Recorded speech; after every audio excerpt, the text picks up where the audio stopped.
Olá pessoal, boa noite. Estamos ao vivo aqui do estúdio do Estratégia. Quem está comigo aí no chat, manda um boa noite. Hoje teremos esse início do curso de Direito Penal para delegado de polícia, especificamente para delegado de polícia, com os pontos que mais aparecem nas provas.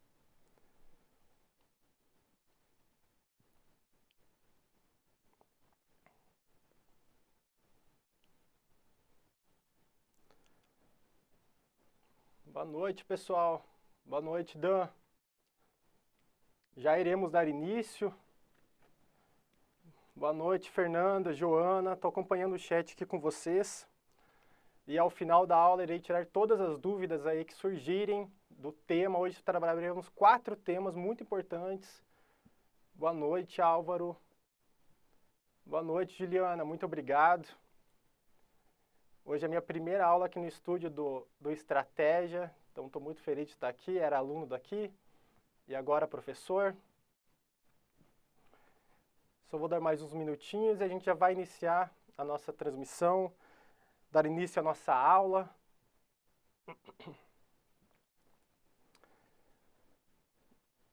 E de onde vocês são, pessoal? Tem alguém de São Paulo? Boa noite, Sandra.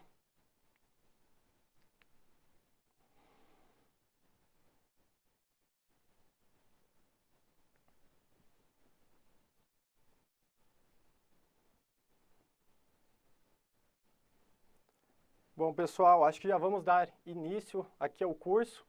Eu vou jogar a vinheta, assim que retornarmos aqui, já iniciaremos o curso de Direito Penal, tá? Focado para delegado de polícia, muitas dicas importantes. Tenho certeza que quem acompanhar até o final aí vai aumentar e muito o rendimento nas provas de Direito Penal. Certo? Ó, o Dan de Curitiba, também sou de Curitiba, só hoje em São Paulo, Brasília, Minas Gerais, muito bom. Vou jogar a vinheta aqui.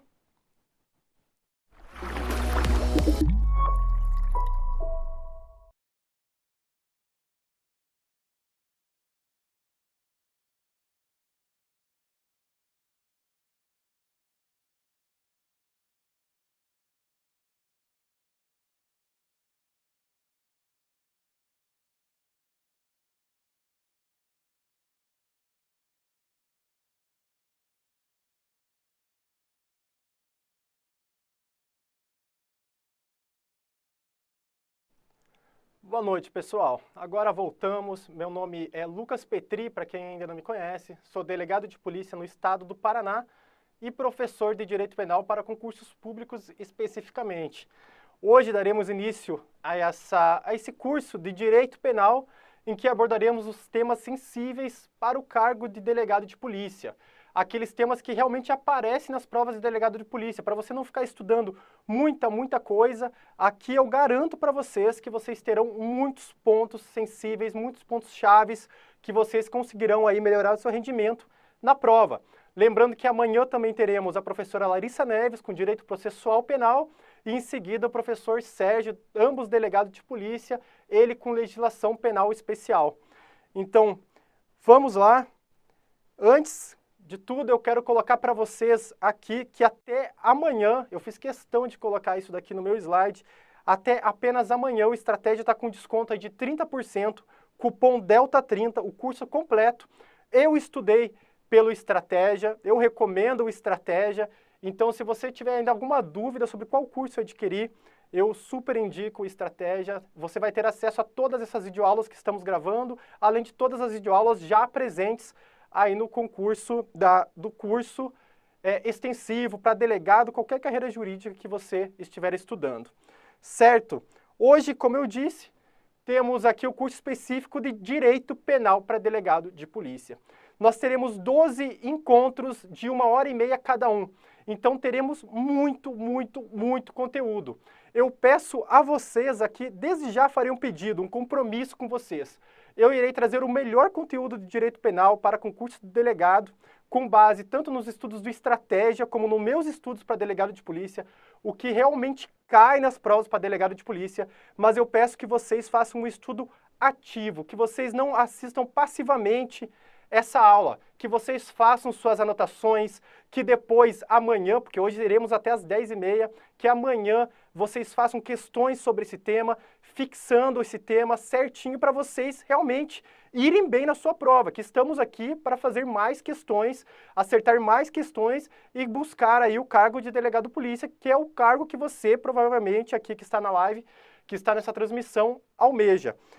Já me coloco à disposição aqui para vocês no meu Instagram, é @delegado.lucaspetri. Eu respondo todos os directs, então se você ainda ficar com alguma dúvida que não dê tempo de a gente abordar hoje, me manda uma mensagem lá, terei o maior prazer em te responder. Direito penal é uma parte sensível aí dos concursos para delegado de polícia, é uma parte muito abstrata, axiológica para muitos alunos. Então, caso você tenha uma dúvida, eu respondo até por áudio lá no Instagram, me manda, ficarei totalmente à disposição, tá bem? E hoje nós iremos trabalhar a teoria da norma. A teoria da norma nós trabalharemos aqui com lei penal no tempo, lei penal no espaço, conflito aparente de normas e interpretação da lei penal. Então teremos 4 temas nessa primeira 1h30. Então é muita coisa. Nós iremos focar apenas realmente no que cai, certo? Iremos aprofundar em alguns pontos que são necessários de serem aprofundados e iremos manter no superficial o que não precisa. Não estamos aqui para perder o seu tempo estudando para essa prova, certo? Não tem como eu começar, primeiramente, a teoria da norma sem falar no princípio da legalidade. Certo? O princípio da legalidade está previsto lá no artigo 1º do Código Penal e também tem previsão expressa na nossa Constituição Federal e também em diversos tratados de direitos humanos já recepcionados, inclusive, pelo ordenamento jurídico brasileiro. Apenas no artigo 1º aqui do Código Penal nós tiramos: não há crime sem lei anterior que defina, não há pena sem prévia cominação legal.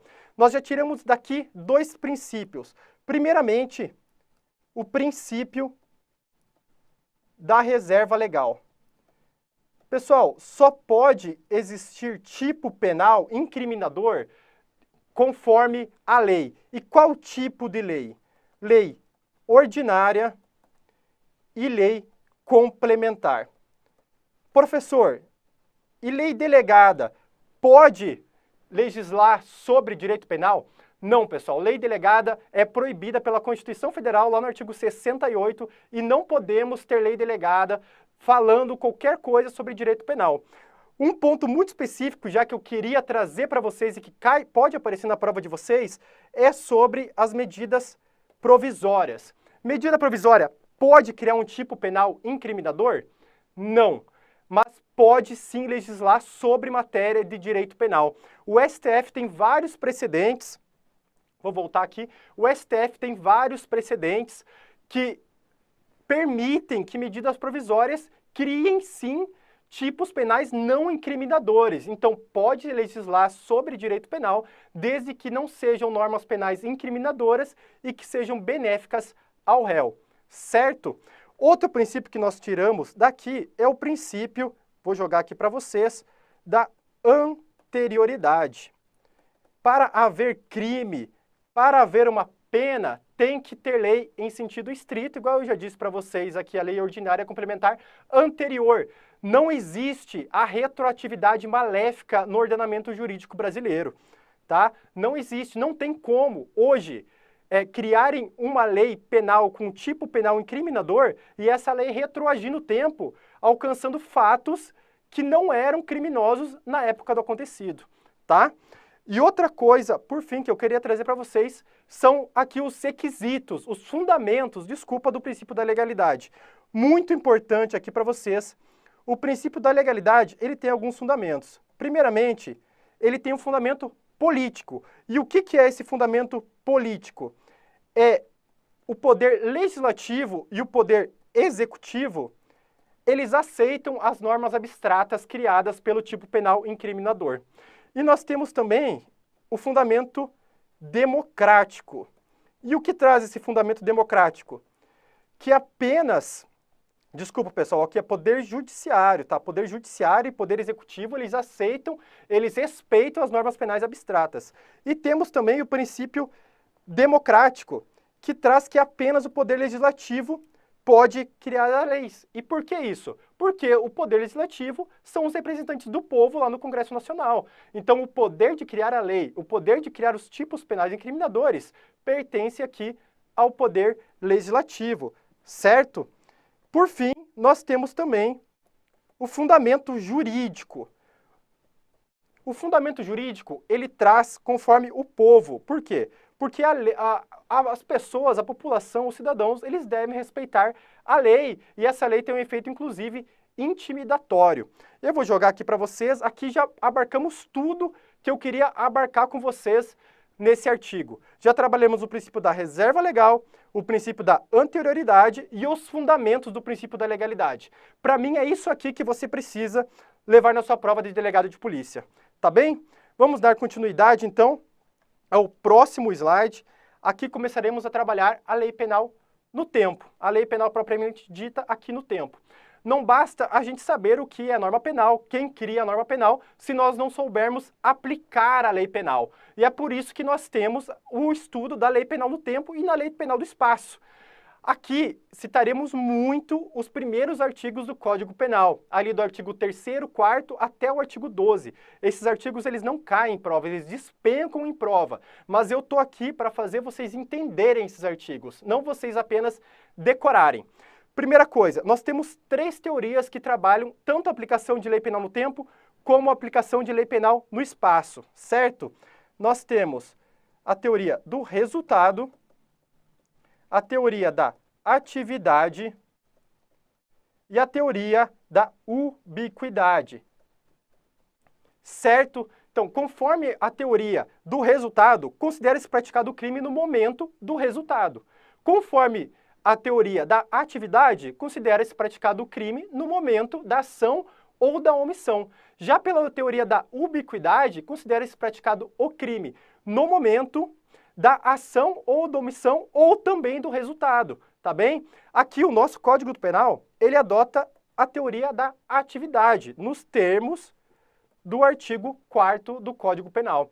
E não se enganem, tem muita questão de prova que cobra apenas isso. Você sabendo qual é a teoria adotada na Lei Penal do Tempo e na Lei Penal do Espaço, que a gente já vai ver, vai estar aqui no nosso segundo bloco, é o segundo tema que eu quero tratar com vocês, vocês já vão acertar algumas questões de prova. Mas para o cargo de delegado de polícia, nós precisamos ir um pouquinho mais, tá? Um pouquinho mais. Então, vamos continuar. Trabalhando sobre a sucessão de leis penais no tempo. Eu quero começar primeiramente falando com vocês sobre a extratividade, a retroatividade e a ultratividade. A lei penal, ela tem em regra a atividade, ou seja, ela regula os fatos que são praticados naquele momento. Por exemplo, se eu pratico um homicídio hoje, a lei penal que está vigente é a lei que será praticada, a lei que será implementada ali ao meu fato criminoso, certo? No entanto, tem algumas normas que elas possuem extra-atividade. Primeiramente, temos a retroatividade, que são normas que, desde criadas, elas se aplicam retroativamente. E aqui nós temos as normas benéficas. As normas benéficas, elas são sempre retroativas, porque uma norma que diminui a pena de algum delito, ou inclusive uma abolitio criminis, que a gente já vai ver em seguida, que suprime aquele tipo penal do ordenamento jurídico brasileiro, ela retroage, tá? Inclusive para os casos que já temos sentença transitada em julgado. Então vocês têm que saber isso. Outra coisa é a ultratividade. Eu coloco essa flechinha aqui, porque ultrativa, mesmo que a lei seja revogada, ou cesse os efeitos dessa norma, ela continua vigente. Um exemplo de normas desse tipo seria a lei excepcional e a lei temporária, que nós já iremos trabalhar em seguida também. Mas agora eu quero que vocês saibam o conceito de extratividade, retroatividade e ultratividade. Extratividade é gênero, que tem como espécie as duas aqui, né? A retroatividade e a ultratividade. Certo? Extratividade é a lei que já foi revogada, ou a lei fazendo efeitos posteriormente, ou a lei que está vigente fazendo efeitos retroativamente. Perfeito? Entenderam essa parte? Então vamos lá, seguindo. Para alguns institutos que eu preciso trabalhar com vocês aqui. Passado essa parte de extratividade, vamos lá. Primeiramente, nós temos a novatio legis incriminadora. E o que seria isso? Seria a criação de um tipo penal. Seria quando o legislador, via lei ordinária ou lei complementar, cria um tipo penal. Temos a incidência aqui do princípio da reserva legal, que é o princípio que eu já comentei com vocês, e que apenas por lei ordinária e lei complementar que se cria ali o tipo penal incriminador. Certo? Essa lei, ela não retroage, tá? Ela começa a valer ali depois da sua edição. Nós temos também a novatio legis impégios. Peguem esse pezinho aqui, porque em prejuízo, tá? Eu sempre decorei assim, sempre funcionou e passei e acertei nas provas. Então vamos lá, vamos facilitar a nossa vida. Novatio legis impégios é a lei que prejudica o réu. Ela agrava um tipo penal já existente. Um exemplo aqui é o delito de concussão. Vocês lembram do delito de concussão previsto lá nos crimes contra a administração pública? O delito de concussão, ele tinha pena de 1 a 8 anos. Após 2019, o pacote anticrime, ele começou a ter pena de 2 a 12 anos. Essa foi uma novatio legis impégios. Por quê? Porque ela deu um prejuízo ali, tanto para quem estava cumprindo pena, como para quem ia ainda responder por aquele delito. Então, ela só deve pegar os fatos praticados depois dali. Esses que já estavam cumprindo pena, que já tinham praticado esse fato criminoso, essa lei não vai atingir eles. Para eles, continuará valendo a lei antiga, uma vez que essa lei aqui é mais benéfica. Certo? Tranquilo, né, pessoal? Essa parte aqui é mais tranquila, mais introdutória da matéria, alguns conceitos iniciais. Eu penso aqui que muitos de vocês estão relembrando, mas caso vocês estejam aprendendo esse tema nesse momento, eu acredito que também já vai dar certo, tá? Vocês vão fazer as questões depois, a gente vai fazer algumas questões juntos, inclusive, que eu coloquei aqui no material, e vocês vão perceber que esses conceitos, eles facilitam muito a nossa vida no entendimento de sucessão de leis penais no tempo, certo? Temos aqui também uma súmula que despenca em prova, tá? Súmula 711 do STF. E muita gente não entende ela. Ela aparece nas questões mudando uma palavrinha e o candidato já se perde, já não sabe mais se a questão está certa ou errada. Por isso que eu quero que vocês entendam essa súmula. Vamos lá. Nós temos aqui uma linha do tempo, certo? E geralmente nós temos aqui uma ação e omissão. Daqui que vale a lei penal, correto? Já estudamos ali a teoria da atividade. Então, a lei penal que se aplica ao caso concreto é a lei penal vigente no momento da ação ou da omissão. No entanto, nos crimes permanentes ou continuados, a consumação do delito, ela se protrai no tempo. Então, o agente, inclusive, ele estará em flagrante por todo esse período aqui. Por todo esse período aqui. Qualquer momento aqui ele pode ser preso em flagrante e qualquer momento ele está consumando o delito. Professor, quais são exemplos de tipos penais aí que possuem crime permanente? Um exemplo mais básico de todos é o delito de sequestro. Se eu pego uma pessoa, sequestro ela por 7 dias, por 7 dias aquele crime ele estará sendo consumado, perfeito? Outro crime aqui em legislação penal especial agora é o crime de lavagem de capitais. Se eu estou ocultando aquele dinheiro num banco lá na Suíça, certo? Aquele crime ele se protrai no tempo, ele está se consumando sempre, repetidamente. E aí vem a questão. Vamos supor aqui que o crime de sequestro tem a pena máxima de até 4 anos. Mas, no meio da consumação, o crime continua se perpetrando, nós temos uma nova lei. Vamos supor que aqui a gente tinha a lei X e aqui uma nova lei Y. E essa lei aqui, ela tem pena máxima de até 10 anos. Essa lei tem a pena máxima de até 10 anos. E aí? Qual lei que a gente vai aplicar a esse caso concreto?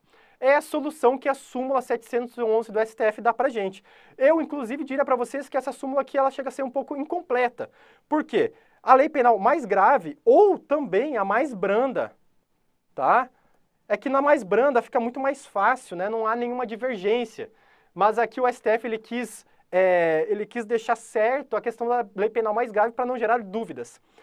A lei penal mais grave aplica-se ao crime continuado, ou ao crime permanente se a sua vigência é anterior à cessação da continuidade ou da permanência. E quando é a cessação? A cessação é aqui nesse momento. Logo, mesmo que sobrevenha uma lei mais grave nesse decorrer aqui da consumação do delito, essa lei que será aplicada.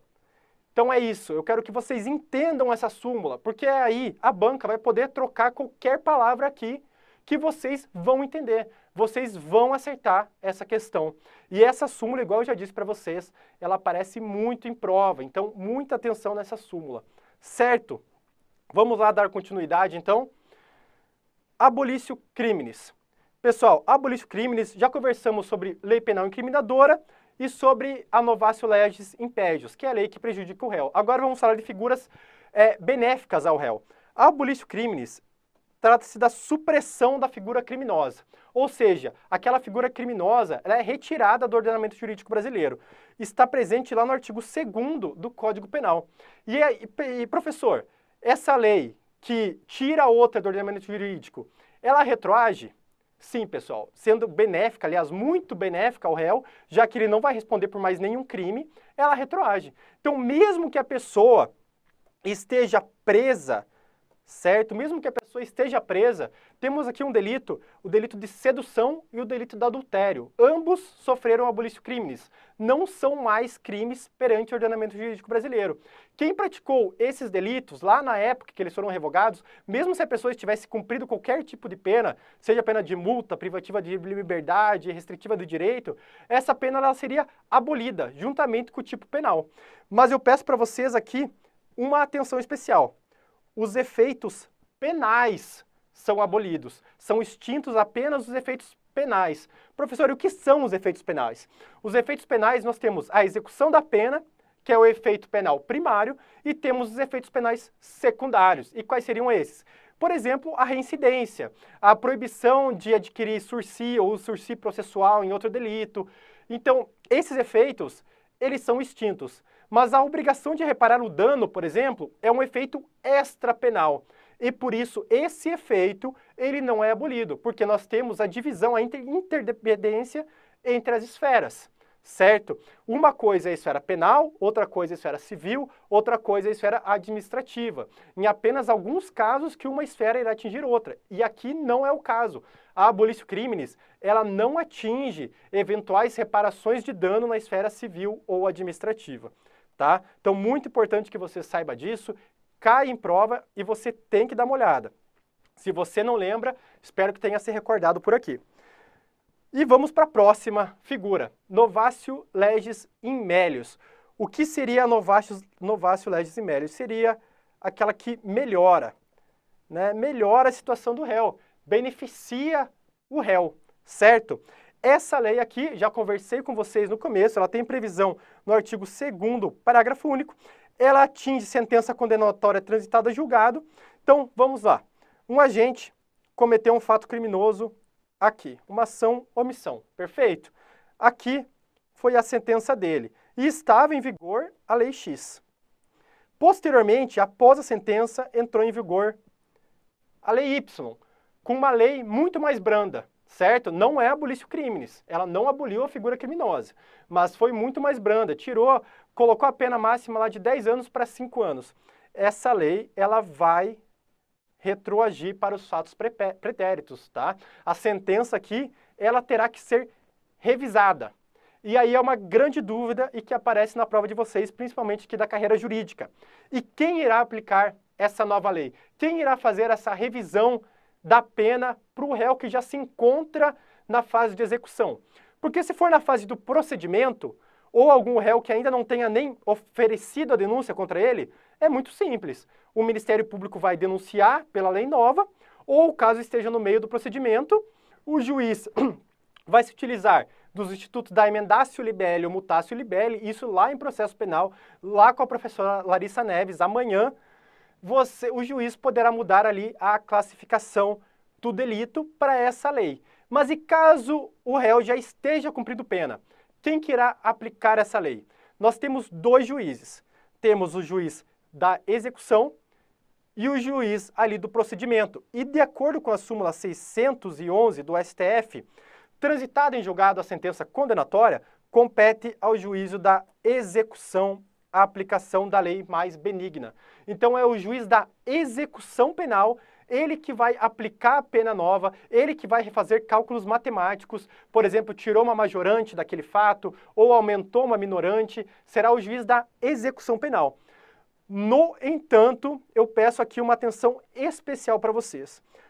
Muitos doutrinadores, inclusive o Rogério Sanches, divide aqui em, eu vou colocar para vocês, juízo de valor e matemática. E vocês vão entender aqui o que eu quero dizer. Se precisar fazer apenas uma operação matemática, a gente vai aplicar a súmula 611 do STF e será o juiz da execução. Igual eu disse, diminuiu uma pena, ou uma majorante foi diminuída, ou foi colocada ali uma causa de diminuição de pena maior para aquele caso concreto. E quando for um juízo de valor? Por exemplo, incluiu uma especializante naquele tipo penal, a gente já vai ver o que é especializante, incluiu um dolo específico naquele tipo penal, enfim, incluiu algum elemento que precise de um juízo de valor por parte do magistrado. Aí será via revisão criminal, pessoal. Tá? Será via revisão criminal. E quem julga a revisão criminal? O juiz do procedimento. Perfeito? Então saibam isso. Isso daqui eu já estou aprofundando um pouquinho com vocês. Eu esperaria isso no máximo em uma prova oral, discursiva. Numa prova objetiva, provavelmente vai cair a súmula por si só. Você vai marcar correta, muitos candidatos vão errar porque não estudam súmula e você vai correr feliz com um ponto a mais na frente deles. Perfeito? Vamos lá então para o último instituto aqui de sucessão de leis penais no tempo, tá? Que é o princípio da continuidade normativo típica.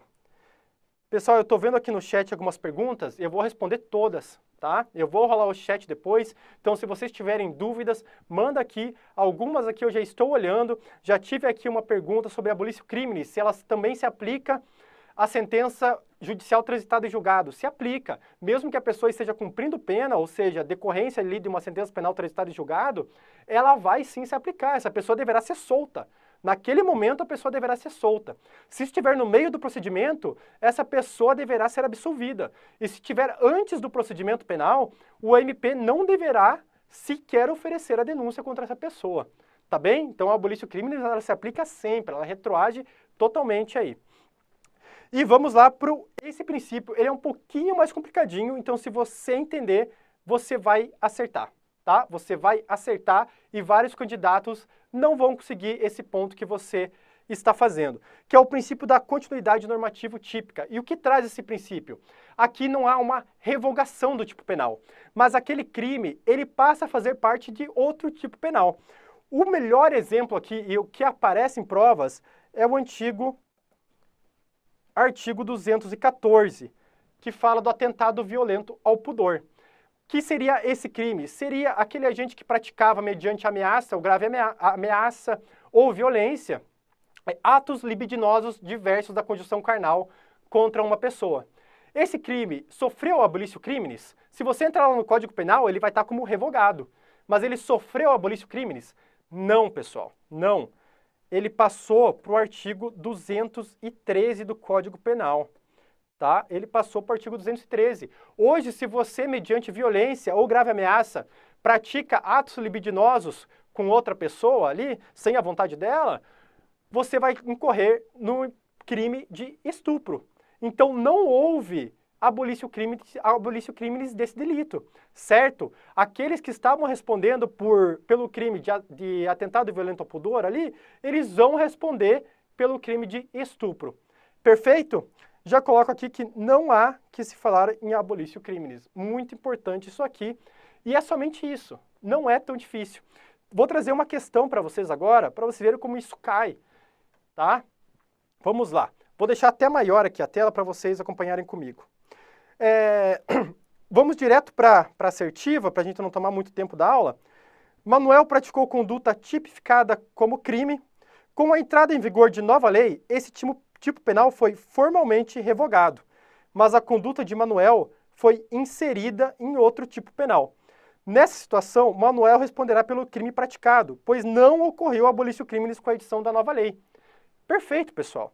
Isso daqui tá certo, tá? Isso daqui tá certo. É a figura da continuidade normativo típica. Perfeito? Pessoal, se estiver muito rápido para vocês acompanharem, ou se eu estiver falando devagar, me falem aqui no chat, tá? Que tudo a gente consegue arrumar. Eu consigo falar um pouco mais devagar. Nós temos muito conteúdo mesmo, mas a gente vai dar conta. Garanto para vocês que a gente vai dar conta, tá? Então, questão facílima que você resolveria apenas aqui, prestando atenção 2 minutos na aula. Perfeito? Isso, ó, Delegado Federal 2018 da CESP. Vamos continuar, então? Último tópico sobre sucessão de leis penais no tempo. São as figuras da lei excepcional e da lei temporária. Essas leis aqui, elas são um pouco mais especiais. Elas são a exceção da exceção. Qual é a regra? A regra é o tempus regit actum. É a teoria da atividade. Aplica-se a lei penal presente naquele fato criminoso. Cometeu aquele delito, é a lei penal em vigor. Nós temos a exceção, que é a lei benéfica, que ela retroage para atingir os fatos pretéritos. E nós temos a exceção da exceção, que são a lei excepcional e a lei temporária. Por quê? Porque elas são ultraativas, ainda que mais gravosas. Olha que exceção que é. Ainda que mais gravosas, elas são ultraativas. Lembra que eu comentei para vocês? Aqui nós temos a linha do tempo, nós temos o fato, né? Nós temos a lei. Opa, desculpa, vamos colocar a lei aqui, antes do fato criminoso. Deixa eu até apagar aqui para vocês não se confundirem. Vamos lá. E deixa eu até colocar o slide melhor para vocês entenderem. Nós temos o fato criminoso, nós temos a lei, certo? Vamos supor, essa lei aqui, elas são autorrevogáveis, elas têm um prazo de duração. Então, essa lei, ela será revogada, por exemplo, nesse momento. E o autor que praticou esse fato aqui, então acabou a lei, ele não será mais punido? Não, pessoal. Essa lei, ela é ultrativa. Mesmo depois de revogada, ela continua seus efeitos. Professor, e qual a diferença entre a lei excepcional e a lei temporária? Aqui é uma pegadinha clássica de prova que vocês têm que saber. A lei excepcional, ela tem a ver com um evento. Pode ser um estado de guerra, pode ser uma calamidade pública ou pode ser um evento por si só. A lei temporária, ela tem prazo certo. Então, sempre que cair ali na sua questão, olha, uma lei é uma lei excepcional com prazo até o dia 31/12 de 2023. É errada. Por quê? Porque a lei é lei temporária. Se tem prazo certo, é lei temporária. Tá? E o que as bancas costumam confundir o candidato? Costumam citar, por exemplo, a lei da Copa ou a lei das Olimpíadas. Por quê? Porque essas leis aqui, elas têm prazo certo, mas elas são ligadas a um evento. Então, na questão vai chegar para você, determinada lei feita nas Olimpíadas de 2016 ali do Brasil, tem prazo de tal data até tal data. Essa lei é considerada excepcional. Você vai pensar, ah, nossa, tem um evento, tem uma lei, vou ligar aqui, lei excepcional. Não, pessoal. Se tem prazo, lembrem assim, se tem prazo para se autorrevogar, é uma lei temporária. Professor, então me dá um exemplo de lei excepcional. Por exemplo, na pandemia. Vamos supor que na pandemia criassem uma lei. Quem não usar máscara fora de casa sofrerá aí uma detenção de 1 a 3 anos, enquanto durar a pandemia. Alguém sabia quando ia terminar a pandemia? Alguém aqui sabia? Ninguém sabia, né? Tivemos, inclusive, vários imprevistos aí no governo. Ninguém sabia quando ia terminar a pandemia. Vocês concordam comigo que foi em decorrência de um evento, uma situação excepcional? Então, essa lei é excepcional. Quando terminasse a pandemia, ela ia se autorrevogar. E aqui, nós temos as duas características das leis penais, certo? Temos a autorrevogabilidade e a ultraatividade, que eu já falei para vocês. A lei excepcional e a lei temporária, ela se autorrevoga. Não é necessário criar uma nova lei, ocorrer aqui uma abolício crimes por uma nova lei, para ela ser revogada. E ela é ultrativa. Por quê? Porque ela se aplica ainda depois. Aquele exemplo que eu dei anteriormente, vamos supor aqui que criamos uma lei excepcional, tá? Sobre a pandemia. E a pandemia acabou aqui. E aqui o João saiu sem máscara de casa. Perfeito? Porque o João pensou que ele era espertão e que ele saindo sem máscara de casa, a justiça ia demorar para ele responder ali pelo procedimento e já ia estar aqui na frente e aquela lei ia acabar porque a pandemia ia ter acabado. E aí? Imagine se fosse assim.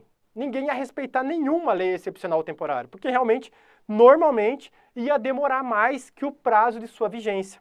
Por isso que ela é ultraativa. Mesmo após a sua revogação, ela continua valendo. Perfeito? Mesmo após cessar dos seus efeitos, ela continua valendo. Perfeito, pessoal. Isso aqui é o que eu queria que vocês soubessem de leis penais no tempo. Trabalhamos aqui a teoria adotada, trabalhamos os institutos principais e trabalhamos a sucessão de leis penais no tempo. Perfeito? Aqui você já consegue responder praticamente todas as questões que caem para delegado de polícia, inclusive se você colocar questões de nível promotor de justiça, juiz, você vai acertar questões apenas com esses 30 minutos que tivemos de aula, tá? A minha intenção aqui é fazer você aprender esse tema, tá? E o material de apoio, eu vi muita gente aqui perguntando, o material de apoio ele será liberado em seguida. Esse material aqui, ele vai ficar com vocês, ele será liberado em seguida. Eu, inclusive, fiz ele um pouco mais detalhado para ele servir caso vocês queiram revisar apenas por ele. Perfeito? Vamos lá, então, para o nosso próximo tema. Igual eu disse para vocês, temos 4 temas hoje e agora trabalharemos aqui lei penal do espaço.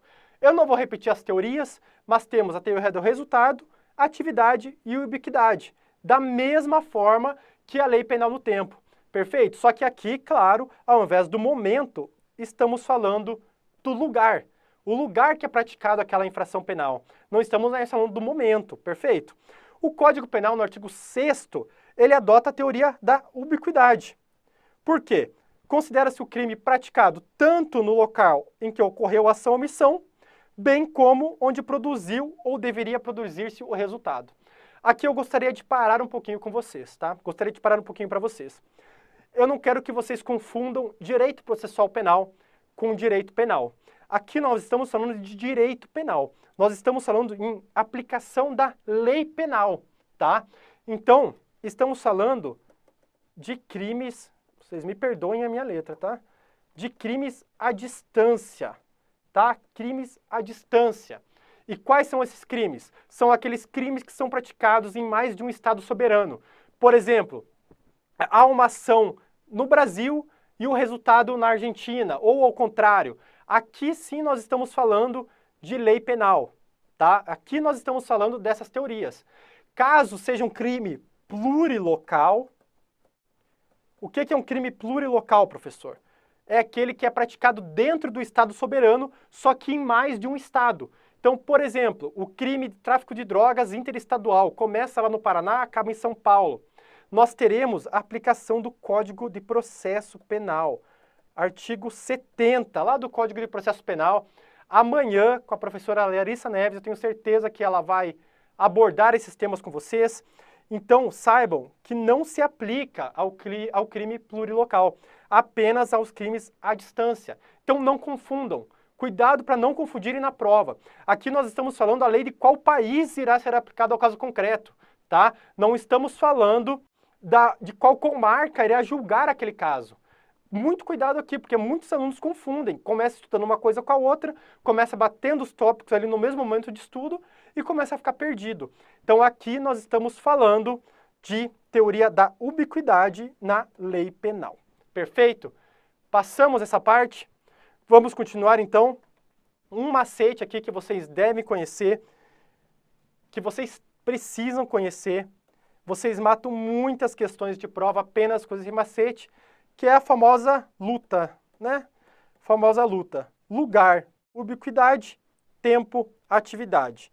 Então, se você não teve conhecimento desse macete aí, anota aí, coloca um post-it na parede. Eu tinha um post-it na parede com esse mnemônico, com toda certeza, porque às vezes na prova a gente chega lá, dá um branco, né, nos temas mais fáceis, você vai preparado para a teoria do crime, algo absurdo e chega lá, a teoria adotada na Lei Penal do Tempo é a teoria da ubiquidade. Meu Deus, e aí? Pessoal, usa o mnemônico, o importante é a gente acertar a questão. Eu estou querendo aqui que vocês entendam e eu acredito que vocês vão entender, estão entendendo e até o final dessa aula aqui vão fazer uma boa revisão desse tema. Mas caso dê ruim na prova, usa o macetinho, usa o mnemônico, acerta a questão, ganha o ponto e pronto. Fechou? Vamos continuar então aqui. Lei Penal no Espaço, estou dando uma corridinha que temos muito tema hoje, tá? Lei Penal no Espaço, nós temos a aplicação do princípio da territorialidade, no artigo 5º do Código Penal. E o que diz? Aplica-se a lei brasileira, sem prejuízo de convenções, tratados e regras de direito internacional, ao crime cometido no território nacional. Perfeito? Uma coisinha que eu queria falar com vocês. Trata-se aqui do princípio de territorialidade temperada ou mitigada, tá? Então, se cair na prova de vocês, o Código Penal adota o princípio da territorialidade absoluta. Mentira, falso, cuidado. O Código Penal adota o princípio da territorialidade temperada ou mitigada, tanto faz. E professor, por que é temperada e por que é mitigada? Porque nós, como ordenamento jurídico brasileiro, como Estado soberano, ainda assim admitimos, em alguns casos, que a lei exterior se aplique dentro do nosso território. Por isso que temos isso aqui, sem prejuízo de convenções, tratados e regras de direito internacional. Então pode ter alguma regra lá da Holanda, por exemplo, que a lei da Holanda se aplica aqui no Brasil. E se o Brasil aceitar essa norma, será aplicada a lei da Holanda. Então nós não temos uma territorialidade absoluta. Se fosse absoluta, não importava em qual lugar, não importava qual crime, sempre seria aplicada a lei brasileira no território brasileiro. Perfeito? E para isso, nós precisamos saber o que é o território nacional, certo? Nós precisamos saber, é o território geográfico? É, mas é mais que isso. Isso nós vamos ver aqui no próximo slide. No artigo 5º, parágrafo 1º, vou jogar aqui para vocês, para ficar um pouquinho maior. Para os efeitos penais, considera-se como extensão do território nacional as embarcações e aeronaves brasileiras de natureza pública ou a serviço do governo, aonde quer que elas estejam, bem como as aeronaves ou navios ali de mercantes ou propriedade privada que se achem no espaço aéreo correspondente ou em alto mar, que é o que eu trouxe aqui embaixo para vocês. Nós temos aqui o chamado, território físico e o território jurídico, certo? Juntos é o território nacional. Então, caso, por exemplo, alguém furte dentro de um navio do Brasil, bandeira brasileira, embarcação pública, lá na China, isso será uma extraterritorialidade? Não, pessoal, isso será territorialidade. Por quê? Porque isso é considerado território brasileiro perante a lei brasileira, tá? Então, caso tenha, por exemplo, um homicídio de uma embarcação privada em alto mar, e esse navio, essa embarcação privada, tem a bandeira brasileira. Para não ficar sem crime, porque vocês concordam comigo que se fosse uma embarcação brasileira e a gente não tivesse essa lei aqui, não tivesse esse artigo, esse parágrafo específico, e estivesse em alto mar, sob nenhuma jurisdição, não ia existir crime, porque não existe lei penal. Então você poderia levar a pessoa lá para o alto mar, matar ela, que nada ia acontecer. Isso é um absurdo, não é? Não é absurdo para vocês? Para mim é.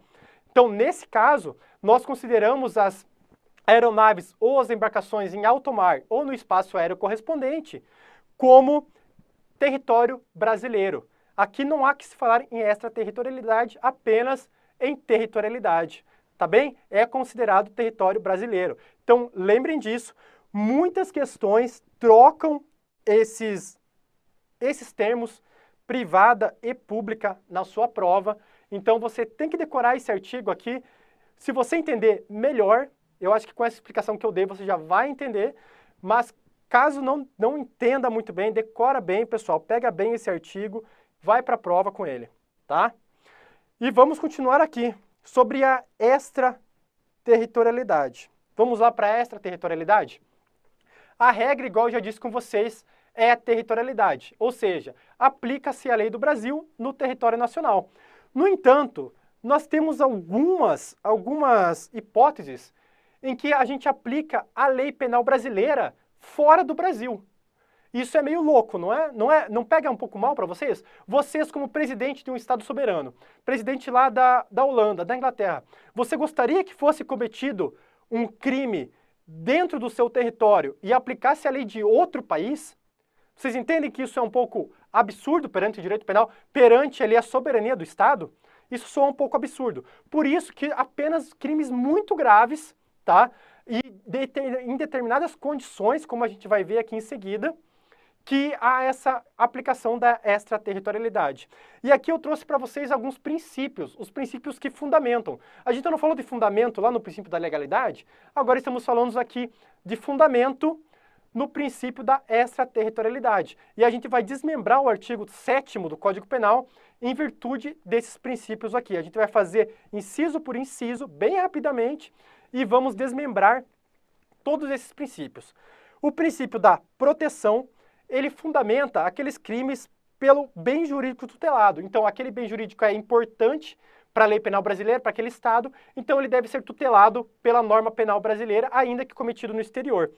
Temos o princípio da justiça universal, que é aquele crime via conversão internacional ou via o princípio da humanidade, aquele crime é tão grave perante todos os estados que não importa em qual estado ele seja cometido, mas vai ser aplicada a lei daquele país. Temos o princípio da nacionalidade ativa e passiva. Aqui utilizamos como critério apenas a nacionalidade da pessoa, seja ele autor ou vítima. E temos também o princípio da representação. E quando é utilizado o princípio da representação? Em casos em que uma embarcação ou uma aeronave possui bandeira brasileira e não é julgado no exterior. Aí nós utilizamos aqui o princípio da representação para que aquele crime não fique impune. Perfeito? Vamos continuar então aqui. É muito importante que você saiba esses princípios, tá? Porque eles aparecem. Eu vou trazer aqui questões, inclusive numa prova que eu fiz em 2021, caiu questão sobre esses princípios e muita gente não tinha estudado. Então vale a pena você dar uma olhada. São apenas esses 5 aqui, porque aqui são 2, perfeito? Aqui são 2. Então você tem que saber esses aqui, tá? Vamos lá agora para extraterritorialidade incondicionada, tá? Incondicionada. E por que incondicionada? Porque a lei penal brasileira, ela será aplicada não precisa de nenhuma condição para ela ser aplicada, tá? Olha que absurdo, essa é a mais absurda de todas. Por isso que o crime aqui tem que ser realmente muito grave, tem que realmente ferir o Estado soberano, porque não precisa de nenhuma condição para que a lei penal brasileira seja aplicada no exterior. E nós temos aqui, contra a vida ou a liberdade do presidente da República, você gosta ou não do nosso presidente, é o chefe supremo aqui do Brasil, né? É o nosso presidente. Então, crimes que atentem contra a vida ou a liberdade do presidente da República são crimes graves, em que se baseia aqui no princípio da proteção, em virtude da importância do bem jurídico tutelado pela norma penal. Perfeito? O bem jurídico tutelado aqui, a vida ou a liberdade do presidente da República, é muito importante.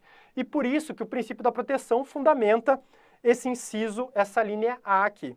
Temos também contra o patrimônio ou a fé pública da administração pública direta ou indireta, também está afetando diretamente aqui o Estado soberano, e nós temos o princípio da proteção. Queria falar com vocês também que o princípio da proteção, ele pode ser chamado também de princípio da defesa ou princípio real, tá? Então, caso você não tenha nas suas anotações, anota aí. Princípio da proteção, defesa ou real. Tudo a mesma coisa e qualquer um pode cair na sua prova. Vamos continuar aqui, então? Temos mais 2 hipóteses da extraterritorialidade incondicionada. Quando os crimes cometidos contra a administração pública apenas por quem está a seu serviço. Então, caso você não seja funcionário da administração pública e cometa um crime contra a administração pública no exterior, você será punido pela lei do exterior ou por uma hipótese de extraterritorialidade condicionada. Lembrando para vocês aqui que o inciso 1, incondicionada, tá? Incondicionada, não precisa de qualquer condição. E, novamente, princípio da proteção. Perfeito. E, por fim, de genocídio, quando a gente for brasileiro ou domiciliado no Brasil. Pessoal, genocídio é um crime muito grave, concordam? Genocídio é considerado um crime grave para todos os estados soberanos. Não tem algum estado que não considere o genocídio um crime grave. Dessa forma, essa linha é baseada no princípio da justiça universal. É o que fundamenta ela, é o que fundamenta a existência dela, é o que dá o requisito aqui de validade dela. Perfeito. Quem não sabia disso aí, me manda no chat. Quem não sabia dessas coisas, vamos estudar, pessoal. Vamos pegar esse cargo o mais breve possível, tá? Vocês têm que saber essas coisas aqui, tem que saber um pouco mais que a lei seca nesses temas. E vamos continuar para os casos agora de extraterritorialidade condicionada. Certo? Condicionada. Ficam sujeitos à lei brasileira, embora cometidos estrangeiros, os crimes que por tratado ou convenção o Brasil se obrigou a reprimir, aqui, princípio da justiça universal, praticados por brasileiro, olha aqui temos o princípio da nacionalidade ativa, perfeito? E por fim, praticados em aeronaves ou embarcações brasileiras, mercantes ou em propriedade privada, quando em território estrangeiro e aí não sejam julgados. Aqui é realmente para a gente evitar a impunidade. Por exemplo, comete um crime numa embarcação privada brasileira em um estado estrangeiro, ou seja, não está em alto mar e não está no espaço aéreo correspondente, está em território estrangeiro e não é julgado aí, para evitar a impunidade que existe esse artigo. E nós temos aqui princípio da representação, também conhecido por princípio da bandeira. Perfeito? E pessoal, lembrem aqui, atenção especial nessa alínea C, é a que mais aparece aqui em prova de extraterritorialidade condicionada, tá? Eu já vou falar por que ela é condicionada, mas por que ela aparece muito aqui? Porque as bancas, elas trazem como se fosse uma hipótese de territorialidade. Lembra que eu falei para vocês que as embarcações e aeronaves de propriedade privada, quando encontradas em alto mar ou no espaço aéreo correspondente, aplica-se a territorialidade? Pessoal, nesse caso não é extraterritorialidade, não precisa de nenhuma condição. A lei brasileira aplica-se pronto, é a lei que tem que ser aplicada. No entanto, aqui, em regra, seria a lei estrangeira a ser aplicada, mas foi praticado no estrangeiro e não foi julgado. Por quê? A aeronave ou a embarcação, ela estava em solo estrangeiro, mas aquele estado resolveu não julgar, seja qual foi o motivo. Aí, para o crime não ficar impune, nós temos aqui essa norma. E por que se chama extraterritorialidade condicionada? Porque precisa de condições. Bem simples, porque nós precisamos de algumas condições. E quais são essas condições? O agente precisa entrar em território nacional, e aqui eu sinto o caso para vocês, aquele caso que ficou famoso já faz alguns anos, do brasileiro que foi morto na Indonésia por tráfico de drogas. Por que não foi aplicada a lei brasileira? Porque ele não entrou no território nacional. E a Indonésia sabia que se ele fosse enviado ao Brasil, ele não ia retornar à Indonésia, ele ia responder pela lei brasileira e ele não poderia ser extraditado. Por quê? Porque ele era brasileiro nato. Lembram disso lá de direito constitucional? Um direito absoluto na Constituição, brasileiro nato nunca poderá ser extraditado, nunca, em nenhuma hipótese. Então ele ia voltar para o Brasil e ia responder por tráfico de drogas aqui. E o que a Indonésia falou? Não, você vai responder de acordo com a nossa lei. E infelizmente eles efetuaram aí a execução do brasileiro, perfeito? Foi por causa dessa condição aqui. Ele não conseguiu a aplicação da lei brasileira, tá? Ser o fato punível também no país que foi praticado. Então, por exemplo, vai o agente lá na Holanda e usa drogas, né? Utiliza drogas ali para o seu consumo pessoal. Não estou falando de tráfico, tá? Estou falando de uso de drogas. É crime na Holanda você usar drogas? Não. Então a gente vai retornar aqui para o Brasil e não vai responder por crime. Por quê? Porque não é crime na Holanda isso. Mesma coisa o aborto. Tem pessoas que pegam um navio holandês, vão para alto mar ou vão mesmo lá na Holanda e praticam o aborto, né? Pessoas que têm mais dinheiro, têm uma condição social melhor, vão lá para a Holanda e praticam o aborto. Aborto não é crime na Holanda. E aí? Volta para o Brasil, praticou crime? Não. Por quê? Porque esse fato não é punível ali no outro país. Perfeito? Estar o crime incluído entre aqueles que a lei autoriza extradição, bem tranquilo. Não ter sido agente absolvido no estrangeiro ou não ter ido cumprido pena. Então, se ele já foi julgado ali no estrangeiro, ele não poderá responder aqui no Brasil pelo princípio da vedação do bis in idem. Tá bem? Importantíssimo esse esse princípio, não ter sido agente perdoado no estrangeiro ou, por outro motivo, não estar extinta a punibilidade. Por exemplo, o presidente do outro país estrangeiro lá deu indulto ao crime do agente. Ele não irá responder aqui no Brasil. Perfeito, pessoal? Vocês estão entendendo? Está tudo certo no tema? Está muito rápido? Vamos lá, eu sei que muitos vão ver essa aula depois, agora estamos aqui numa segunda noite, então quem está aqui comigo, tenho certeza que vai gabaritar essas questões em seguida, tá? Então, vamos lá para a última espécie de extraterritorialidade, que é a chamada de extraterritorialidade hipercondicionada, tá? Por quê?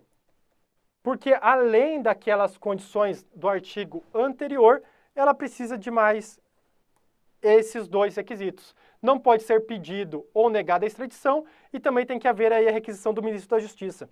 Esse daqui caiu um pouquinho menos, mas eu trouxe para vocês saberem que é um crime cometido por estrangeiro contra brasileiro fora do Brasil.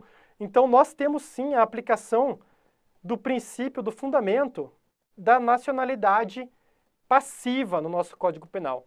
Então, caso apareça em alguma questão aí para você que não existe a aplicação do princípio da nacionalidade passiva no nosso Código Penal, existe sim, está aqui no artigo 7º, parágrafo 3º. Então, existe todos aqueles princípios que a gente viu anteriormente, vou colocar aqui para vocês, tem aplicação de todos eles, tá? Tem da proteção, principalmente ali na incondicionada, justiça universal, nacionalidade e representação. Perfeito? Eles fundamentam ali todas as regras de extraterritorialidade no nosso Código Penal. E vamos lá, pessoal, vamos continuar aqui, a gente não vai parar, tá? Não vai parar mesmo. E eu queria resolver uma questão com vocês. Eu fiz essa prova lá em 2021, eu cheguei a ser aprovado, passei por todas as fases, eu fiz academia de polícia no estado do Mato Grosso do Sul, tenho colegas lá, fiquei 3 meses lá sofrendo na academia de polícia e depois eu escolhi vir para o meu estado porque eu fui chamado ali no Paraná. Era meu objetivo passar lá, então acabei passando lá, era meu foco final, então escolhi pelo Paraná. Mas tenho um grande respeito aí pela PCMS. E essa prova que caiu, essa questão caiu na minha prova, ela caiu um pouco diferente, eu adaptei aqui para a gente conseguir resolver por VOF, mas eu quero mostrar para vocês como aparece, tá? Como aparece aí nas provas. Vamos fazer então como se fosse um VOF. Vamos lá? Vou até colocar aqui maior para vocês. Pelo princípio real da proteção ou da defesa, lembra que eu falei para vocês aqui, que é a mesma coisa? Ficam sujeitos à lei brasileira, embora cometidos no estrangeiro, os crimes contra a vida ou a honra do presidente da República, tratando-se de hipótese de extraterritorialidade incondicionada. Pessoal, estaria perfeito se não fosse a honra, né?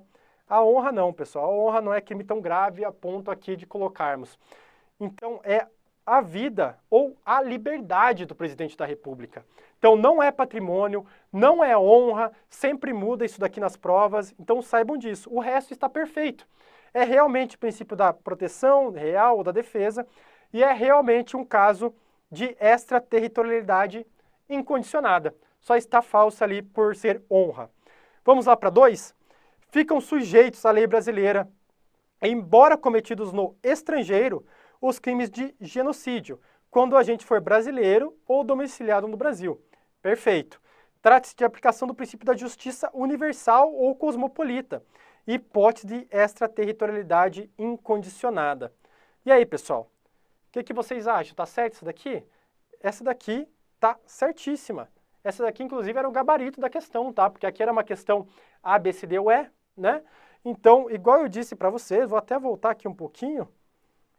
Vamos lá? Aqui, crimes de genocídio, quando o agente for brasileiro ou domiciliado, minha caneta está falhando um pouquinho, ou domiciliado no Brasil. É uma hipótese de extraterritorialidade incondicionada, aplicação do princípio da justiça universal.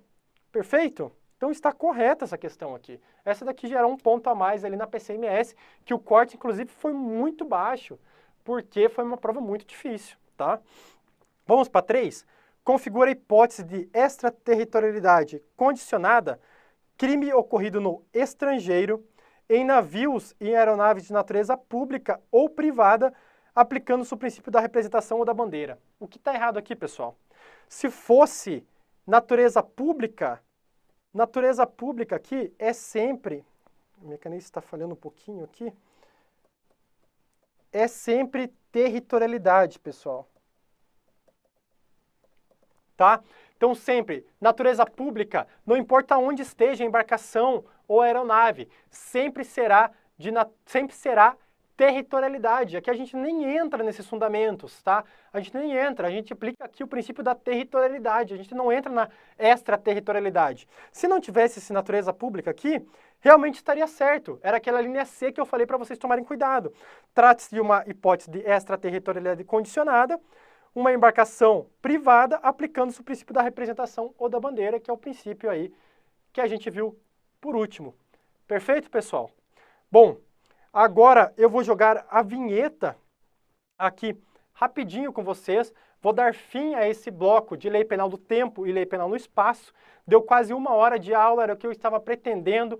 Olha, coisas que caem, tá? Aqui estamos lidando com coisas que caem. Você iria demorar muito mais para estudar esses temas aqui se fosse ver por si só. Aqui nós estamos simplificando, trazendo aqui em 1 hora a aula 2 temas importantíssimos, inclusive com o princípio da legalidade do começo, tá? E aguardem aí que já teremos interpretação da lei penal e conflito aparente de normas, que para mim é o instituto que mais cai aqui de teoria da norma. Perfeito? Então eu vou jogar a vinheta aqui para você.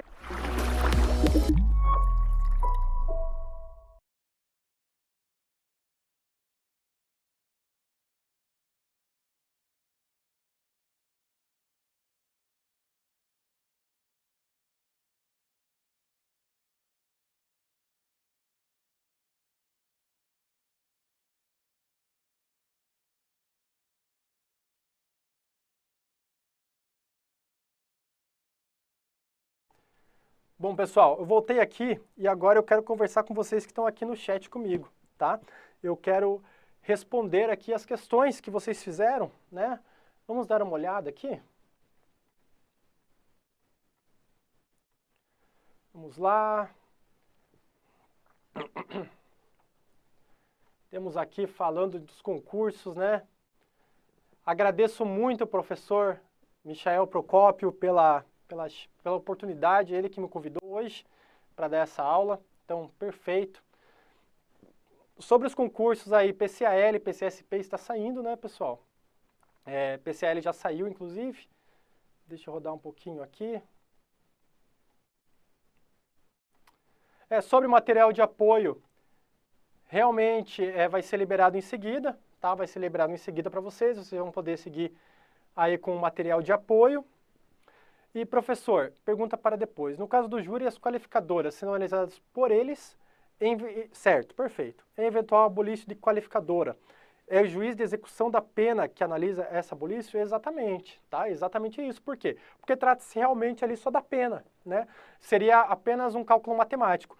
No entanto, como vamos dizer que não fosse uma abolício, mas fosse uma mudança na qualificadora, por exemplo, foi retirado ali menos de um salário mínimo, mas foi colocado pequeno valor. Pequeno valor já requer um juízo de valor. Aí nós precisaríamos da revisão criminal para mudar, tá bem? Mas é isso mesmo, tá? Vamos ver aqui. Vocês têm alguma dúvida, pessoal? Se tiverem sobre esses 2 primeiros tópicos, vocês podem perguntar para mim, que eu já respondo. Daqui a pouco nós iremos finalizar a primeira aula, tá? Lembrando que hoje teremos até às 10h30. E eu considero a segunda aula a mais importante de todas no direito penal, tá? Na segunda aula aí teremos teoria do crime. Teoria do crime, eu sei que vocês pecam, que demora um pouquinho para entender, né, todas as teorias da conduta, e nós iremos passar por todas, tá? Por todas mesmo, tá? Fico muito feliz em ter vocês aqui, espero que vocês estejam gostando da aula. Podem me dar seu feedback, tanto no Instagram como aqui, tá? Fico bem feliz com vocês aí. Esse curso ele ficará gravado, então nós teremos aí mais muitos encontros, né? Mais 11 encontros após esse aqui. Hoje teremos 2, em seguida 10. teoria do crime me faz chorar de desespero. Eu também, tá? Eu também, no começo dos meus estudos, eu chorava de desespero porque não entrava na minha cabeça. Realmente, aquelas teorias da conduta, elas não faziam sentido para mim. E depois melhorou muito, viu? Hoje é meu tema preferido em direito penal. Amo teoria do crime, amo os autores e a gente vai fazer uma boa revisada aqui para vocês entenderem igual eu entendi. Que depois caiu a ficha e daí você acerta todas as questões. Perfeito? Pessoal, vou jogar a vinheta aqui novamente, tá? E já retornaremos aqui com interpretação da lei penal em conflito aparente de normas, tá? Sem dúvidas, então eu espero que eu tenha explicado tudo certinho aqui para vocês. Vou jogar a vinheta, tá?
Bom, pessoal, vamos voltar aqui então para o segundo momento da nossa aula. Temos mais 20 minutos aí de aula.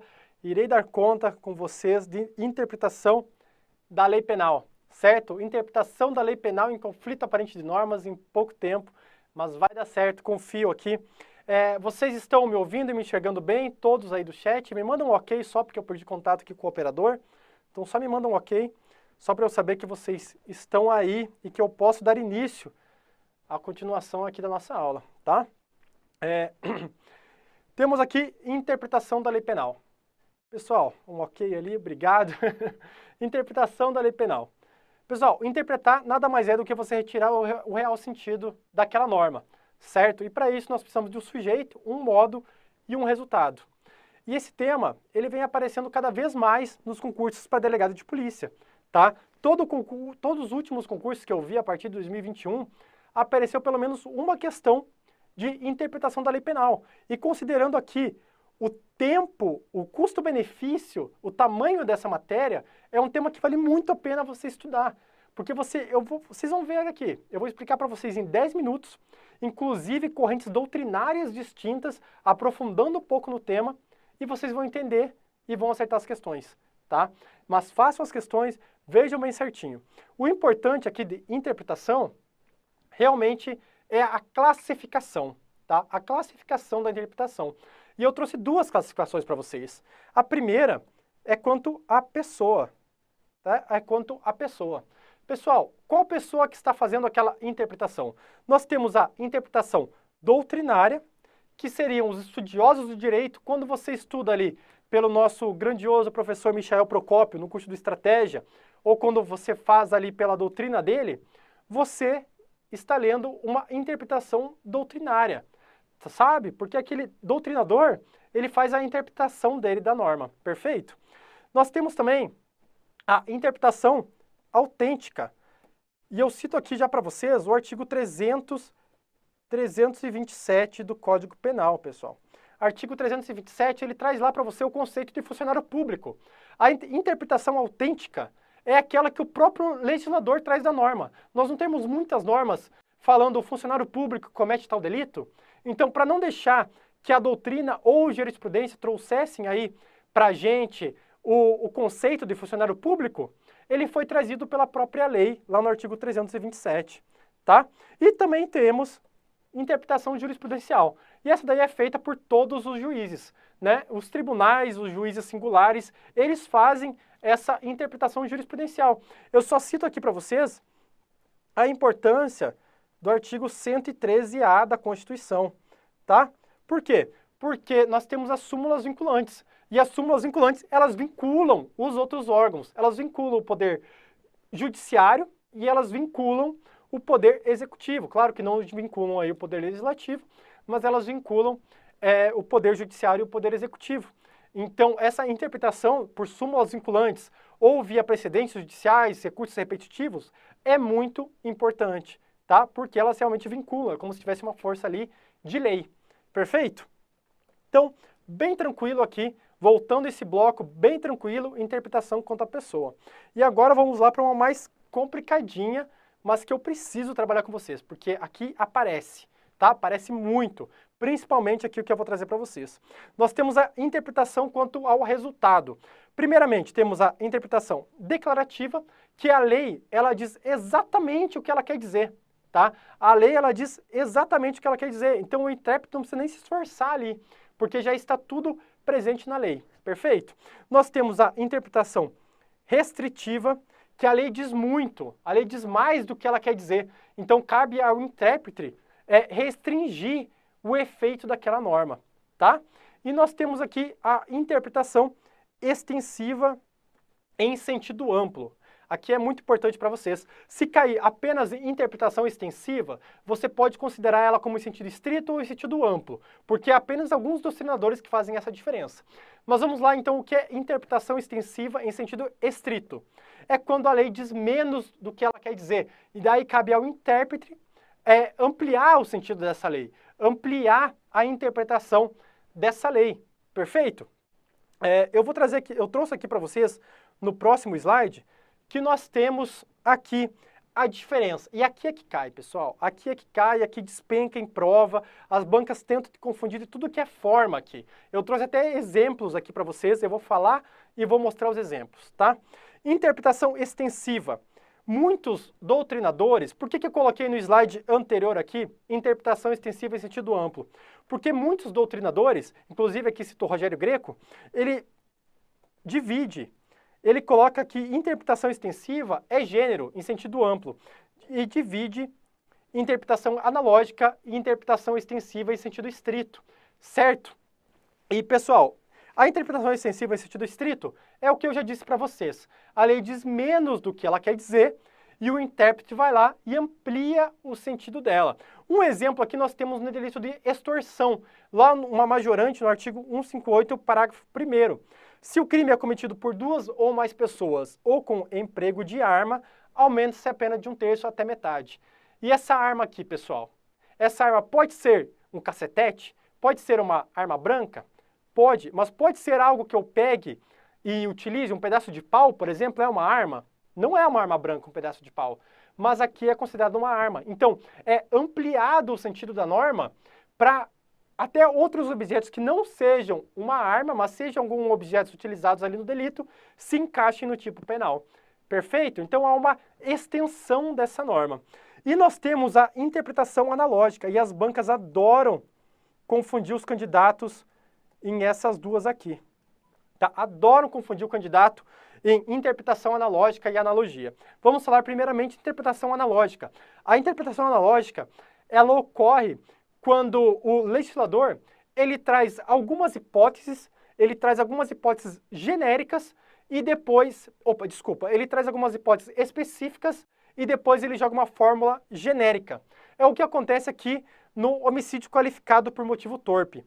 Ele primeiro joga ali mediante paga ou promessa de recompensa ou por outro motivo torpe, certo? Então ele te dá ali, basicamente, um exemplo de motivo torpe.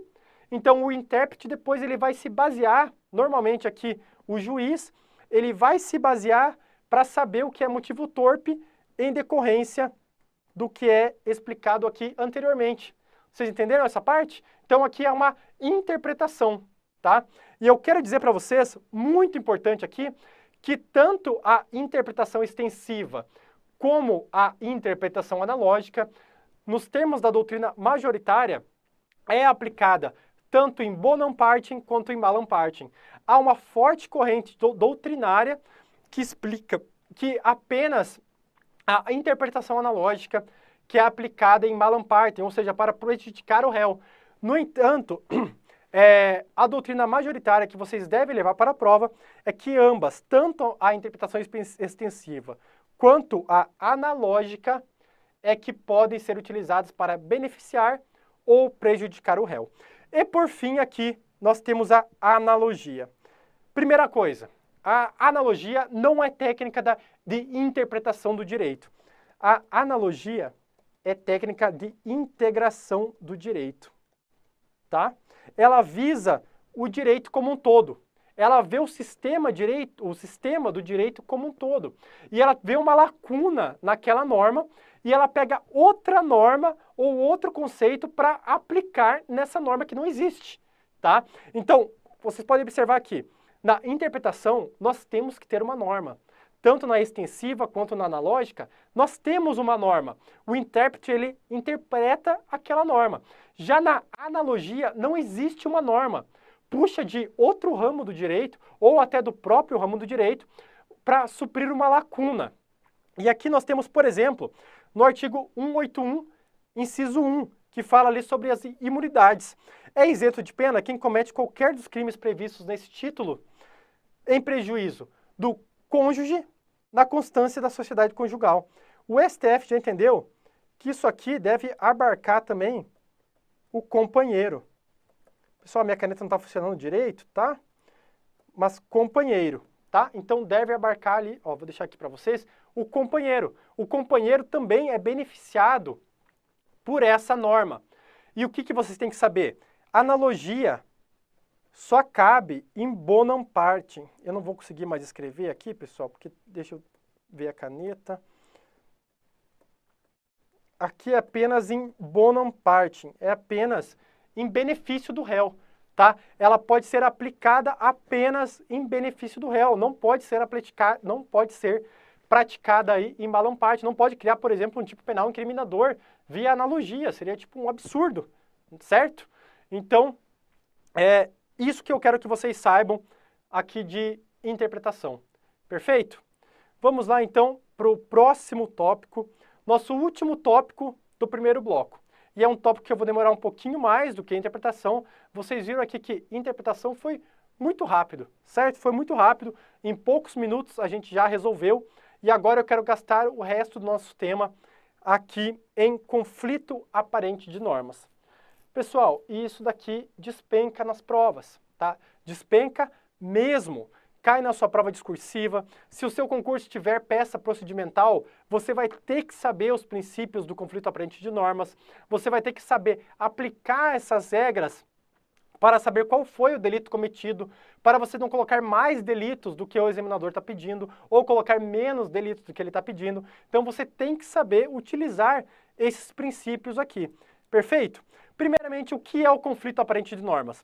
Ele ocorre quando duas ou mais normas incriminadoras são igualmente vigentes e aplicáveis ao caso concreto. Então, você tem um fato criminoso, certo? Apenas um fato, unidade de fato é um requisito, certo? Você tem uma pluralidade de leis penais aplicáveis ao fato concreto e você tem a vigência simultânea delas. Porque se elas não estiverem vigentes simultaneamente, aí nós já entraríamos no quê? Numa sucessão de leis penais no tempo, que não é o caso. Aqui nós temos duas leis penais vigentes aplicadas em um só caso. E por que é um conflito aparente de normas? Porque o direito penal, ele dá formas da gente resolver esse conflito aparente de normas, tá? Ele é aparente porque ele é resolvido. Se ele não fosse aparente, ele não poderia ser resolvido. E a gente vai fazer o quê? Então, ele é só um conflito aparente. Você aplicando esses princípios que eu vou passar aqui em seguida para vocês, você vai conseguir resolver aí qualquer conflito, tá bem?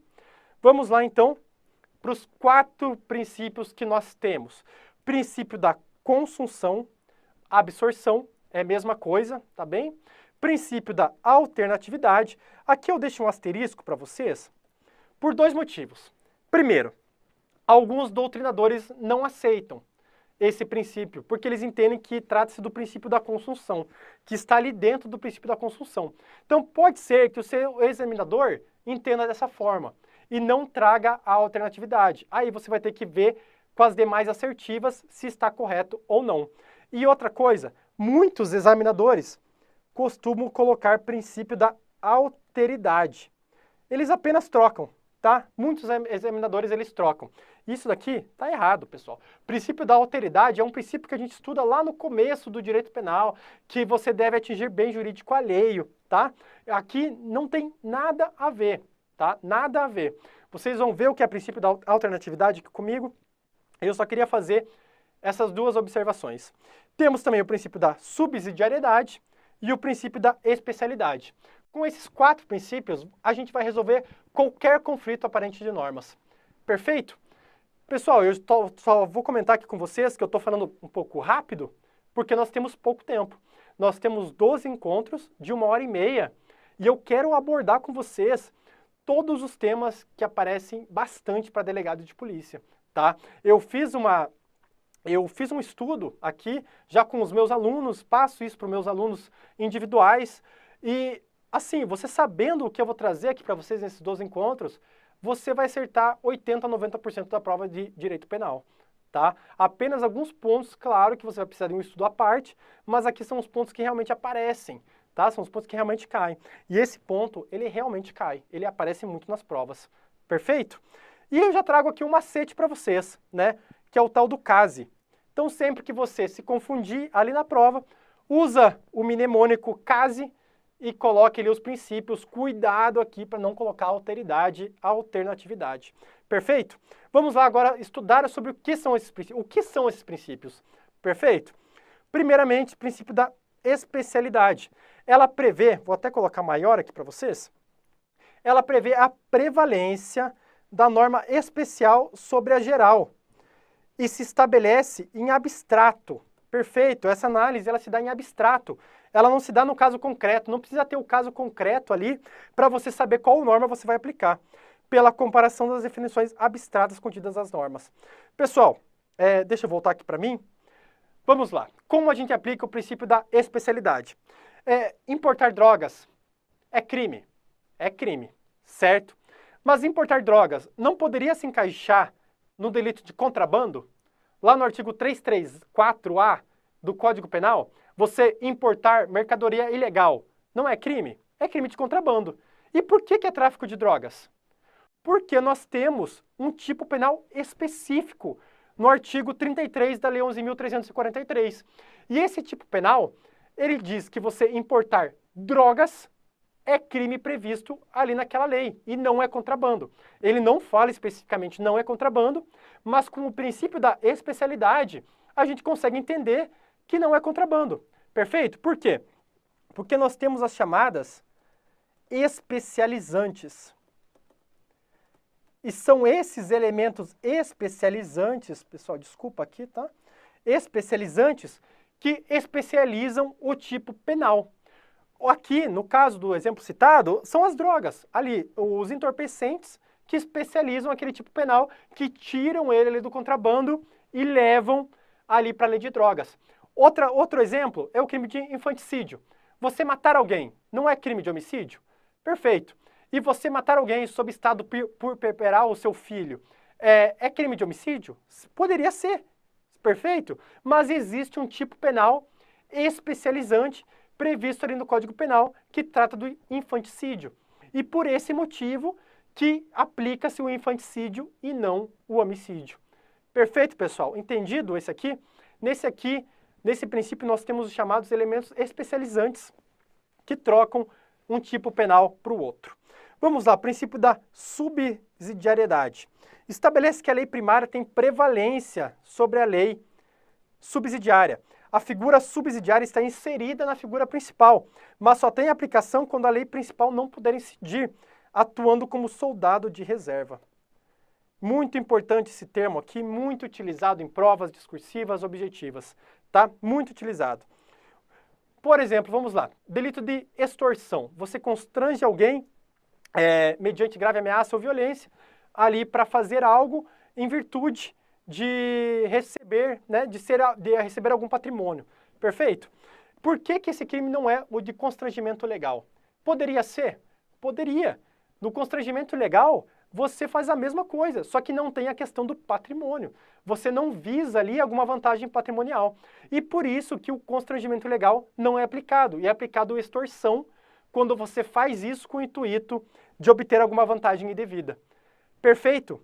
Aqui nós não temos ali elementos especializantes, mas nós temos um soldado de reserva. Caso não seja aplicado extorsão, será constrangimento ilegal. Tá bom, pessoal? Beleza? Vamos lá, vamos seguir então? Que eu quero acabar essa aula hoje com vocês, né? Por favor. Vamos lá? Princípio da alternatividade. Esse daqui eu acho um pouco mais tranquilo e muitos doutrinadores não consideram ele por não considerar um conflito aparente de normas. Por quê? Porque ele está apenas em uma norma, ele está dentro de uma norma. E eu vou citar um exemplo para vocês, tá? Não existe só ele, mas eu vou citar aqui um exemplo para vocês, que é o exemplo da Lei de Drogas. Perfeito? Lei 11.343 de 2006. O que diz lá?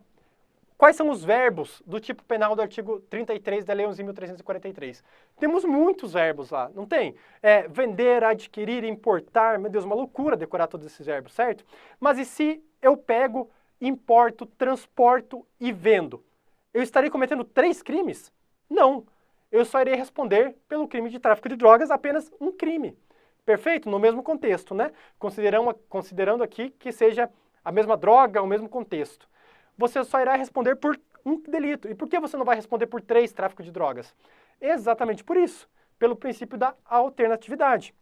Aqui, é aplicado quando a norma descreve várias formas de realização, na qual a ação de uma ou de todas configura ali o mesmo crime. Perfeito, pessoal? E agora vamos para o mais importante de todos, o mais difícil, mas é o mais importante, você tem que saber, que é o princípio da consunção. O princípio da consunção, uma norma absorve a outra. Geralmente, a norma mais grave absorve a outra. E eu vou ler aqui para vocês, dispõe que o fato mais amplo e grave consome e absorve os demais fatos menos amplos e menos graves, os quais atuam como meio normal de preparação ou execução daquele, ou como seu mero exaurimento. Eu vou passar aqui para vocês agora quando se aplica o princípio da consunção ou da absorção. E pessoal, se vocês aprenderem isso, eu já vou ficar muito feliz aqui no Conflito Aparente de Normas, tá? Se vocês souberem identificar esses princípios aqui. Vamos lá. Nós temos 4 hipóteses aí de aplicação do princípio da absorção. Primeiramente, é o antefactum impunível, que ocorre quando o fato anterior menos grave precede o crime mais grave, funcionando como no meio normal para sua realização. Por exemplo, a pessoa vai lá furtar uma residência. Ela está praticando também o crime de violação de domicílio, correto? Mas tem como furtar alguma coisa sem violar o domicílio? Tem. Não é o meio necessário para aquilo, mas é um meio que a pessoa utilizou naquele momento, certo? É o meio normal para você furtar uma residência, você entrar naquela residência. Então a pessoa, ela vai responder por violação de domicílio e furto? Não, ela só vai responder por crime de furto. Por quê? Porque a intenção dela era furtar, não era entrar na residência. Se ela entrasse na residência e depois furtasse, a gente teria aqui outra hipótese, mas ela foi para furtar. Esse antefactum, ele é impunível, tá? Ele não é punível perante o direito penal, senão a pessoa ela iria responder por ambos os delitos, e ela responde apenas por um, pelo mais grave. Perfeito? Vamos lá, pós-factum impunível. É a mesma coisa que anterior, só que esse fato, ele ocorre após o crime.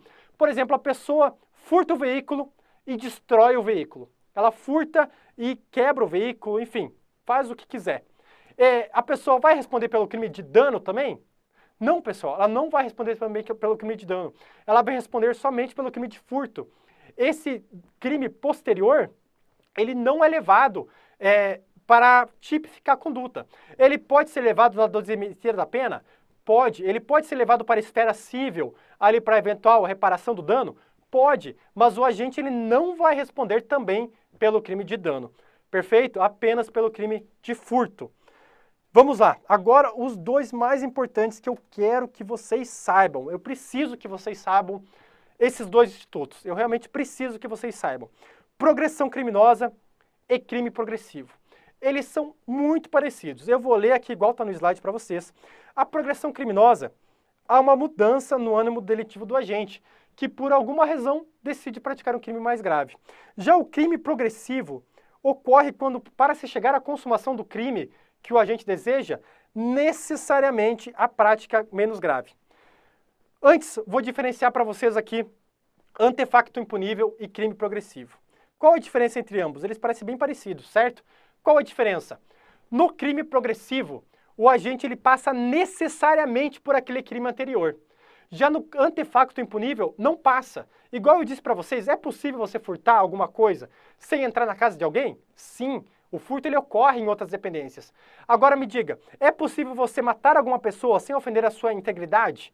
Não, pessoal, não é. Você tem que ofender a integridade daquela pessoa para aí sim você matar ela. E aí você vai responder por lesão corporal e por homicídio? Não, você vai responder somente pelo crime de homicídio. Perfeito? Então, eu vou lá, quero matar alguém. Eu vou lá e dou um tiro naquela pessoa. Eu estarei praticando lesão corporal contra ela? Sim. Mas eu estarei praticando homicídio? Sim. Qual é o crime mais grave aqui? Qual que é o crime que eu almejava? É o crime de homicídio. Então, eu irei responder apenas pelo delito do artigo 121 do Código Penal. E agora, progressão criminosa. Progressão criminosa é quase a mesma coisa, mas aqui eu quero que vocês prestem muita atenção ao dolo da pessoa, ao elemento subjetivo da conduta, tá? É muito importante vocês saberem isso aqui. Na progressão criminosa, há uma mudança no elemento subjetivo. Eu, Lucas, cheguei querendo praticar uma lesão corporal em alguém. Eu estava lá batendo na pessoa, no meio eu resolvo matar ela, entendeu? Eu fui para matar, eu fui para lesionar ela. No meio da minha ação, eu resolvi matar aquela pessoa. Houve uma mudança de ânimo, tá? Houve uma mudança no meu elemento subjetivo. Eu queria lesionar, depois eu resolvi matar. No meio da ação, eu resolvi matar. Aí sim, nós estamos falando de progressão criminosa, tá? Então a diferença aqui entre crime progressivo e progressão criminosa é realmente a mudança no estado, no ânimo ali do agente. Perfeito?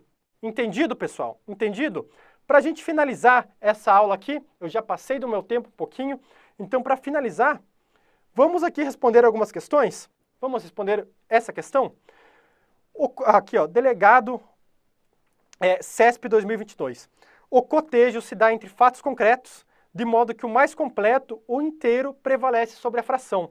Não há um único fato buscando se abrigar em uma ou outra lei penal caracterizada por notas especializantes, mas uma sucessão de fatos, todos penalmente tipificados, na qual o mais amplo consome o menos amplo, evitando-se que esse seja duplamente punido, como parte de um todo e como crime autônomo. Aqui um trecho do Kleber Masson, com adaptações, e aqui era uma questão de múltipla escolha, mas ela perguntava, no conflito aparente de normas, o trecho apresentado explica o princípio da... Pessoal, pode ver aqui que ele retirou, fala que não tem especializantes, perfeito, mas uma sucessão de fatos. E aqui ele falou o quê? Exatamente o princípio da consunção, certo? Ele falou tudo aqui que eu falei para vocês. Nós não entramos na seara do crime progressivo, da progressão criminosa, do antifacto impunível, mas ele resumiu o princípio da consunção, que é realmente quando o fato mais grave, mais amplo, abarca o outro menos grave. E ele é aplicado naquelas hipóteses, mas o princípio da consunção como um todo é isso aqui que está nesse slide. Perfeito? Então aí, princípio da consunção. Ele dava vários outros princípios na questão. Eu adaptei a questão aqui para trazer para vocês, ficar mais rápido. Mas é isso. Pessoal, então, eu dou fim à nossa aula. Agradeço a quem está assistindo. Me segue lá no Instagram, delegado Lucas Petri. Eu fico à disposição de vocês para tirar qualquer dúvida. Eu respondo todos os directs, tá? Eu realmente respondo todos, às vezes demora um pouquinho mais, mas eu sempre respondo e vai ser aí uma alegria para mim responder dúvidas sobre a disciplina. Lembrando que hoje aqui, um pouquinho mais de 1h30, nós vimos 4 temas de direito penal, tá? 4 temas. Lei penal no tempo, lei penal no espaço, interpretação da lei penal e conflito aparente de normas. Essa aula aqui que ficará gravada para vocês, então, se quiser reassistir, se tiver interesse em reassistir, dá uma olhadinha. E lembrando para vocês que até amanhã temos aí a promoção que qualquer pacote para delegado de polícia que você comprar do Estratégia, usando Delta 30, você recebe aí 30% de desconto. Perfeito? Pessoal, é isso. Muito obrigado, tá? Muito obrigado mesmo pela sua participação. Eu vou puxar a vinheta agora aqui e já já volto a conversar um pouquinho com vocês. Mas muito obrigado pela atenção.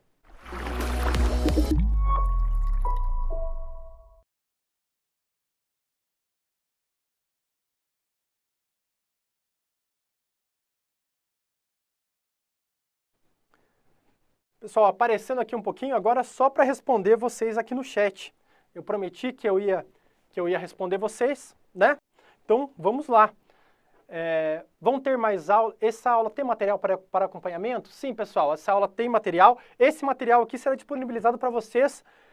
Normalmente, nas minhas aulas, eu deixo menos material, porque eu gosto muito de escrever. Mas hoje, no caso, eu coloquei bastante material porque eu sabia que ia ficar um material de apoio aí para vocês. Então, se vocês quiserem utilizar para revisar, uma revisão rápida ali, vocês podem utilizar.